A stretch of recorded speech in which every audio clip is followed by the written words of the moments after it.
Hi friends, నమస్తే. మాజీ ప్రధాని మన్మోహన్ సింగ్ గారు ఈరోజు తుది శ్వాస విడిచారు. ఆయన గురించి తెలుసుకుందాం. 1932 సెప్టెంబర్ 26న పంజాబ్ ప్రావిన్స్లో జన్మించడం జరిగింది. ఆ గ్రామంలో సరిగ్గా నీరు, కరెంటు, సరిగ్గా మౌలిక సదుపాయాలు కూడా ఉండేవి కావు. ఆయన ఎన్నో ఇబ్బందులు పడుతూ పంజాబ్ యూనివర్సిటీలో గ్రాడ్యుయేషన్ పూర్తి చేశారు. 1966 నుంచి 1969 వరకు ఐక్యరాజ్య సమితిలో పనిచేశారు. తరువాత ఆయన రిజర్వ్ బ్యాంక్ గవర్నర్గా, ప్రభుత్వ ఆర్థిక సలహాదారుడిగా ఆయన సేవలు అందించారు. తరువాత సుమారు 33 ఏళ్ళు రాజ్యసభ ఎంపీగా పనిచేశారు. ఆయన సేవలు గుర్తించి ప్రభుత్వం 1987లో ఆయనకి పద్మవిభూషణ్ అవార్డు అందించడం జరిగింది. తరువాత 1991 దేశాన్ని ఆర్థిక సంక్షోభం ముంచెత్తినప్పుడు ఆయన ఆర్థిక మంత్రిగా బాధ్యతలు స్వీకరించారు. ఆ తరువాత పన్నుల తగ్గింపు, ప్రభుత్వ కంపెనీల్ని ప్రైవేటీకరణ చేయడం, విదేశీ పెట్టుబడులకు ప్రోత్సహించడం, కొత్త సంస్కరణలతో ఆర్థిక వ్యవస్థను గాడిన పడేలా చేశారు. పరిశ్రమలు పుంజుకోవడంలో కీలక పాత్ర పోషించారు. ఆయన ఒక్క ఎన్నికల్లో కూడా పోటీ చేయలేదు. ఇక రాజకీయంగా ఎదగాలంటే ప్రజాక్షేత్రంలో విజయం సాధించాలని 1999లో ఆయన ఎంపీగా పోటీ చేశారు. కానీ విజయం సాధించలేదు. విజయం సాధించినప్పటికీ పార్టీలో సీనియర్ వ్యక్తి గనుక రాజ్యసభకి పంపించడం జరిగింది. తరువాత 2004లో కాంగ్రెస్ ప్రభుత్వం విజయం సాధించింది. విజయం అనంతరం సోనియా గాంధీ ప్రధానమంత్రి చేపడతానని సీనియర్లతో చెప్పడం, కొందరు వ్యతిరేకించడం, అపోజిషన్ వ్యతిరేకించడం, ఆమె ఇటలీ మూలాల వలన మన్మోహన్ సింగ్ గారు ప్రధానమంత్రి స్వీకరించడం జరిగింది. పేరుకే పీఎం గాని పెత్తనం మొత్తం సోనియా గాంధీ అని అపోజిషన్ మరియు విమర్శకులు మాట్లాడేవారు.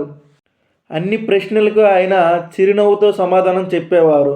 తొలి 5 సంవత్సరాలలో ఆయన సాధించిన విజయాలు: అమెరికా నుంచి సాంకేతిక బదిలీ. ఆనాడు న్యూక్లియర్ టెక్నాలజీ ఏకాకిగా మారిన భారత్ను అమెరికా చేతులు కలపడంలో మన్మోహన్ సింగ్ ప్రధాన పాత్ర పోషించారు. అయితే ఈ ఒప్పందం తరువాత వ్యక్తం చేస్తూ కమ్యూనిస్ట్ పార్టీలు వ్యతిరేకించాయి.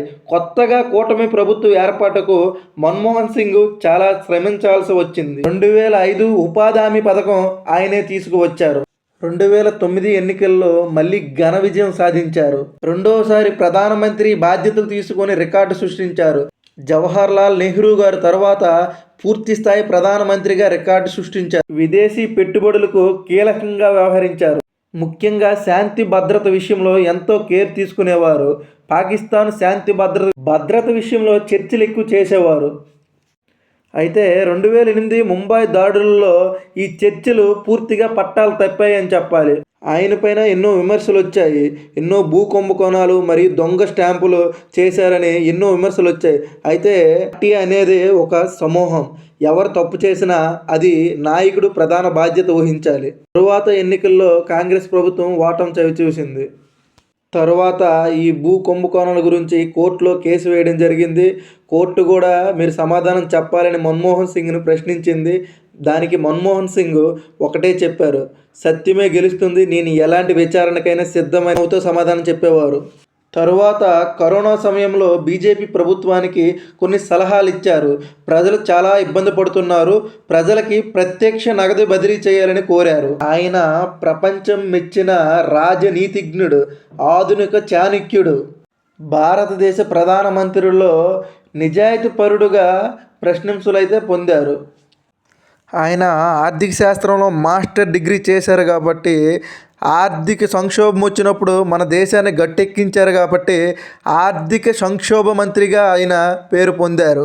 ఆయన ఏనాడు కూడా పబ్లిసిటీ చేసుకోలేదు. తను సాధించిన విజయాలు ప్రెస్ మీట్ పెట్టి పబ్లిసిటీ అయితే ఏనాడు చేసుకోలేదు. ఆయన ఒక వాక్యం రాశారు: సమయం వచ్చినప్పుడు ఏ శక్తి మిమ్మల్ని ఆపలేదు. ఆయనకి ఒక భార్య, 3 కుమార్తెలు ఉన్నారు. ఎన్ని ఇబ్బందులు ఎదురైనా అంత కూల్గా చిరునవ్వుతో ఉండే వ్యక్తులను చాలా అరుదుగా చూస్తాం.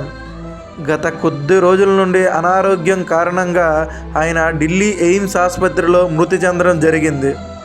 మన భారతదేశానికి ఎన్నో సేవలు చేసిన ఈ మహానీయుడికి తన పవిత్రమైన ఆత్మ శాంతించాలని కోరుకుందాం. జై మన్మోహన్ జీ.